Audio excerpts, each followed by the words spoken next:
بسم اللہ الرحمن الرحیم۔ شروع کرتا ہوں اللہ کے نام سے جو بڑا مہربان نہایت رحم والا ہے۔ میرے پیارے محترم سامعین کرام، ہم آپ کو اسلامک اردو کے ڈبلیو کی جانب سے دل کی اتھاہ گہرائیوں سے خوش آمدید کہتے ہیں۔ میرے پیارے محترم سامعین کرام، آج کا موضوع بہت اہم موضوع ہے۔ قرآن و حدیث میں طب کے بہترین اصول۔ السلام علیکم ورحمۃ اللہ وبرکاتہ۔ میرے پیارے محترم سامعین کرام، ایک دفعہ ہارون الرشید رحمۃ اللہ تعالی علیہ کا زمانہ تھا۔ بادشاہ کے پاس ایک عیسائی پادری آیا جو بڑا اچھا معالج اور حکیم بھی تھا۔ اس نے بادشاہ سے کہا کہ میں آپ سے ایک بات کرنا چاہتا ہوں۔ چنانچہ اسے موقع دیا گیا۔ اس نے کہا کہ میں دین کا علم بھی جانتا ہوں اور دین کا علم بھی رکھتا ہوں اور حکمت کا علم بھی بہت زیادہ جانتا ہوں۔ آپ سے میں یہ پوچھتا ہوں کہ آپ جو یہ کہتے ہیں کہ قرآن مجید میں تمام اصول زندگی موجود ہیں، کیا قرآن مجید میں انسان کی صحت کے متعلق بھی کوئی اصول بتایا گیا ہے؟ محترم سامعین کرام، خلیفہ ہارون الرشید نے اپنے پاس موجودہ علماء کرام سے کہا کہ آپ کے سوال کے جواب ضرور آپ دیں، یعنی آپ کے پاس کوئی ہے جواب تو آپ ضرور جواب دیں۔ چنانچہ ایک عالم دین جن کا نام علی بن حسین تھا، وہ کھڑے ہوئے اور انہوں نے ایک مفصل طریقے سے فرمایا، جی ہاں، ہمیں قرآن مجید میں جسمانی صحت کے بارے میں ایک بڑا سنہری اصول بتایا گیا ہے۔ پوچھا گیا کہ وہ گولڈن رول کیا ہے، وہ سنہری اصول کیا ہیں؟ انہوں نے فرمایا کہ قرآن مجید میں اللہ تعالی نے ارشاد فرمایا، کُلُوا واشربوا ولا تسرفوا۔ ترجمہ، تم کھاؤ پیو مگر اسراف نہ کرو، یعنی بس یار خوری نہ کیجیے، بلکہ جتنی ضرورت ہے اتنا کھائیے اور پھر اللہ تعالی کے گیت گائیے۔ یہ جو زیادہ کھانے سے منع کیا گیا ہے، یہ ایک ایسا بہترین اصول ہے کہ ہر انسان کے لیے فائدہ مند ہے۔ اگر انسان اس پر عمل کرے تو اس کو زندگی میں بیماریاں آنے کے چانسز بہت کم ہو جاتے ہیں۔ میرے پیارے محترم سامعین کرام، وہ حکیم یہ سن کر کہنے لگا کہ میں حکیم ہوں اور میں یہ تسلیم کرتا ہوں کہ یہ ایک بہترین اصول ہے، یہ بہترین گولڈن رول ہے۔ اس نے پھر کہا، کیا تمہارے نبی پاک صلی اللہ علیہ وسلم نے بھی روحانی تعلیمات کے ساتھ ساتھ جسمانی صحت کے بارے میں کوئی اصول بتائے ہیں؟ آدمی اپنے جسم کی صحت کا خیال کیسے رکھ سکتا ہے؟ تو وہ عالم دین کہنے لگے، جی ہاں، اللہ رب العزت کے محبوب صلی اللہ علیہ وآلہ وسلم نے ہمیں جسمانی صحت کے بارے میں بھی بڑا انمول اصول بتا دیا ہے۔ چنانچہ انہوں نے حدیث پاک میں بیان کیا، جس کا اردو ترجمہ یہ ہے۔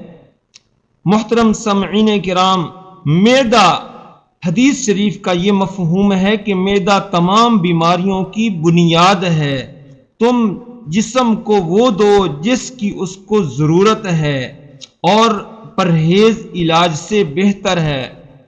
میرے پیارے محترم سامعین کرام، جب عیسائی حکیم نے علی بن حسین کی زبان سے قرآن و حدیث میں موجودہ طب کے یہ رہنما اصول سنے تو وہ کہنے لگا، تمہاری کتاب اور تمہارے رسول صلی اللہ علیہ وسلم نے جعلی نوس کے لیے کوئی طب نہیں چھوڑی۔ اللہ اکبر۔ میں دیکھ لیں، ایک عیسائی حکیم نے جو ہے مسلمانوں کی کتاب سے سوال کیا، اور ایک عالم نے قرآن و حدیث کی روشنی میں واضح طور پر بتا دیا کہ جو ہے میدا جو ہے تمام بیماریوں کی بنیاد ہے۔ تم جسم کو وہ دو جس کی اس کو ضرورت ہے، اور پرہیز جو ہے علاج سے بہتر ہے۔ میرے پیارے محترم سامعین کرام، آج ڈاکٹر لوگ تصدیق کرتے ہیں کہ ہماری کھانے کی عادت ہی ہماری بیماریوں کی ڈیسائیڈ کر رہی ہوتی ہے۔ مطلب یہ ہے کہ ہم جس طرح کھا رہے ہوتے ہیں اسی طرح ہمیں بیماریاں لگ رہی ہوتی ہیں۔ مثال کے طور پر اگر ہم بہت زیادہ چینی کھائیں تو شوگر کے مریض بن جائیں گے، اور اگر بہت ہی زیادہ ملائی دار رس بھری چیز کھائیں گے تو کولیسٹرول لیول ہائی کر بیٹھیں گے، اور اگر بہت ہی زیادہ چٹپٹی چیزیں کھا لیں گے تو السر، بلڈ پریشر کے مریض بن جائیں گے۔ اس لیے حضور نبی کریم صلی اللہ علیہ وآلہ وسلم نے ارشاد فرمایا کہ معدہ تمام بیماریوں کی بنیاد ہے، یہیں سے بیماریاں شروع ہوتی ہیں۔ اس لیے جو بندہ اپنے معدے کو کنٹرول کر لے، جو چیزیں انسان کے لیے فائدہ مند ہیں وہ استعمال کرے، اور جو چیزیں نقصان دہ ہیں اس سے بچا جائے، تو وہ انشاءاللہ ان تمام بیماریوں سے بچا رہے گا۔ تو حدیث پاک کا پہلا حصہ یہ ہے، اور معدہ تمام بیماریوں کی بنیاد ہے۔ حدیث پاک کا دوسرا حصہ یہ ہے کہ تم جسم کو وہ دو جس کی اس کو ضرورت ہے۔ اب کچھ صوفی حضرات بیمار ہوتے ہیں تو دوائی نہیں کھاتے، اس طرح کئی عورتیں دوائی منگوا لیتی ہیں لیکن کڑوی ہونے کی وجہ سے اسے استعمال نہیں کرتی۔ میرے پیارے محترم سامعین کرام، حضور نبی کریم صلی اللہ علیہ وآلہ وسلم کی تعلیمات کے بالکل یہ خلاف ہے، کیونکہ نبی کریم صلی اللہ علیہ وسلم نے ارشاد فرمایا کہ جسم کو وہ دو جس کو اس کی ضرورت ہے۔ اس حدیث پاک کی روح سے اگر جسم کو کسی چیز کے کھانے کی ضرورت ہو تو اسے وہ دو، یعنی وہ چیز دینا حکم نبوی صلی اللہ علیہ وسلم ہے، اور آگے فرمایا پرہیز علاج سے بہتر ہے۔